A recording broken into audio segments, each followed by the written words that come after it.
What's up, working people? It's the working man, Money Mark, sharing my 2 cents, and hopefully it makes sense. So, before we get started, cheers to you guys if you're enjoying the day off. And if not, if you're working overtime, you'll be happy when that paycheck comes around. Hopefully, if you have write offs.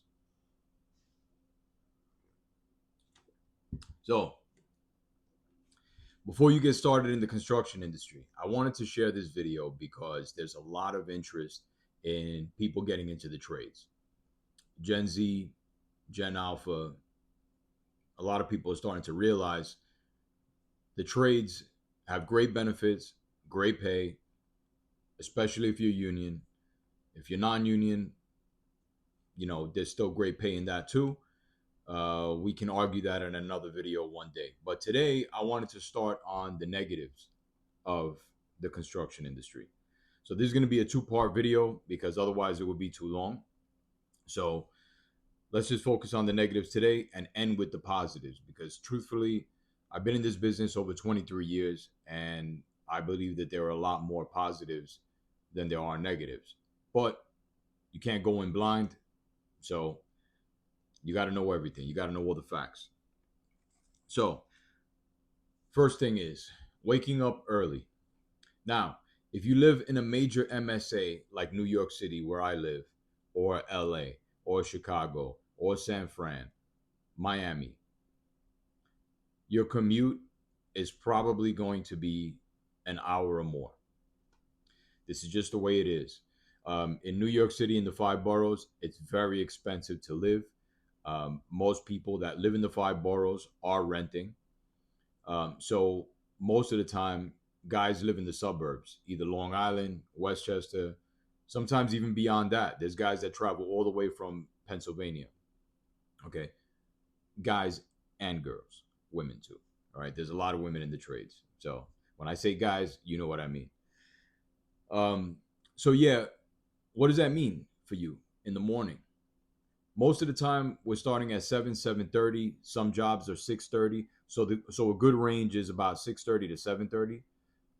On certain jobs, like the job I'm on right now, some guys are starting at 6 a.m., 5:30, 5 o'clock to do deliveries. So for me, I'm starting at 7 o'clock. I wake up at 4 a.m. every day. I've been doing this for years. Truthfully, I probably don't have to wake up that early, but I have my morning routine. I like to, prepare my meals for the day.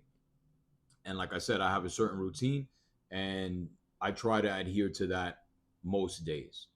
So just keep in mind that you're going to have an hour and a half on the front end and the back end of your day. Now, if you're working overtime, it's going to be even longer.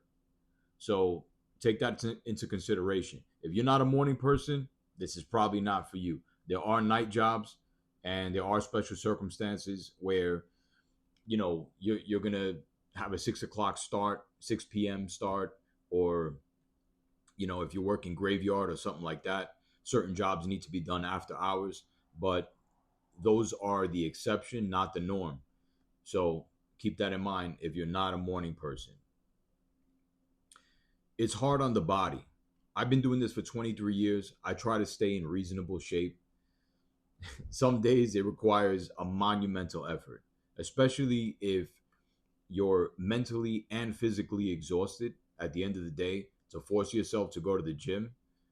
It's tough, but it's an investment in yourself that you're going to have to make. I think you should do that regardless whether you're in construction or not, but even more so if you are in the construction industry.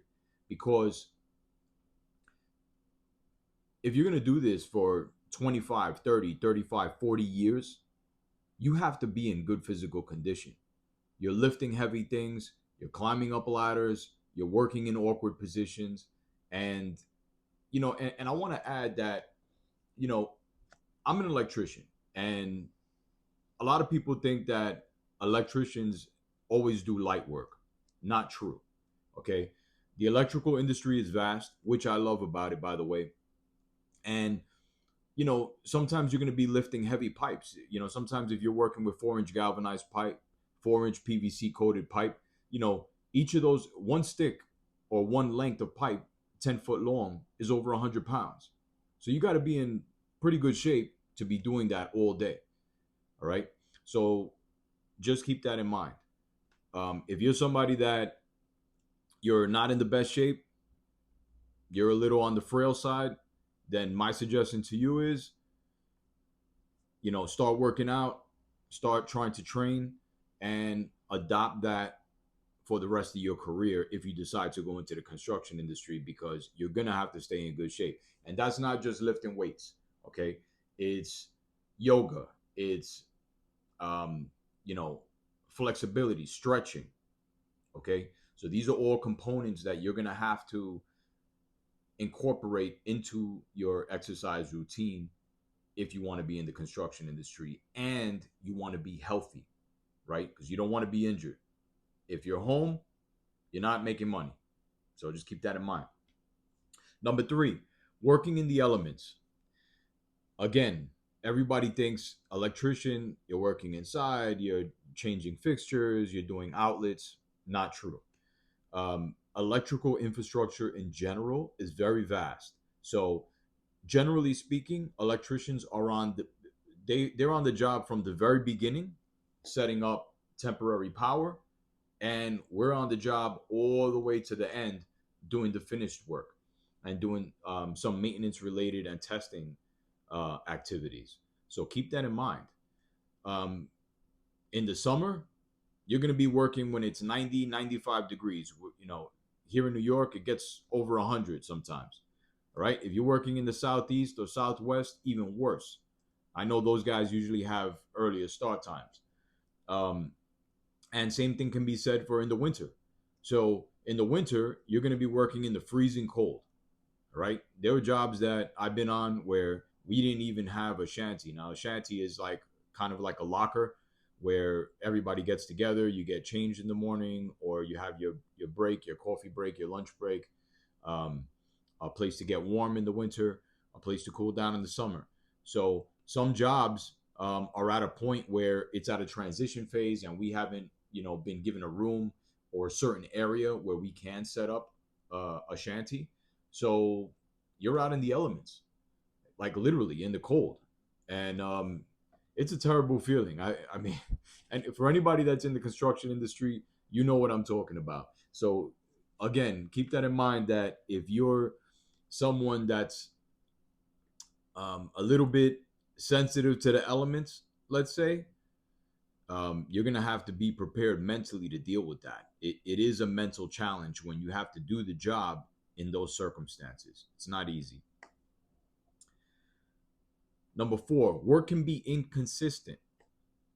What do I mean? Um, it's not always 40 hours a week, 3 to 4 weeks vacation, every year, what have you. Construction in general is very cyclical. Okay. Um, there are certain periods where work is really slow. I can say right now in New York, we hit a period for the last year and a half or so where the wait time, was really long. Now, again, I'm just speaking from the union perspective, not the non-union sector. And there's little pockets where things are busy, right? If you have a specialized skill, um, fiber optics or controls, you may be steadily employed all the time. Those are high demand skills. However, depending on your circumstances, it's all timing. A lot of it is timing and luck, right? You can be with a company that um, specializes in that type of work, but there are some companies that do that and they also do infrastructure work. They do all kinds of electrical work. The company that I'm with right now, I'm on an indoor job. It's nice to have that during the winter, but they do all kinds of work. They also do new construction. So keep in mind that there are going to be periods where I basically call it feast or famine, right? You're either going to be working long hours, generally speaking, or you're going to be out of work for long periods. That's the norm. Now there are people in this business that have established themselves with certain companies, and they've been able to stay there 10, 20 years plus. Again, that's the exception. I would say out of the whole workforce, I would say probably less than 20% of the men in this, the men and women in this business are in that position. All right. Construction is very cyclical. So just understand that.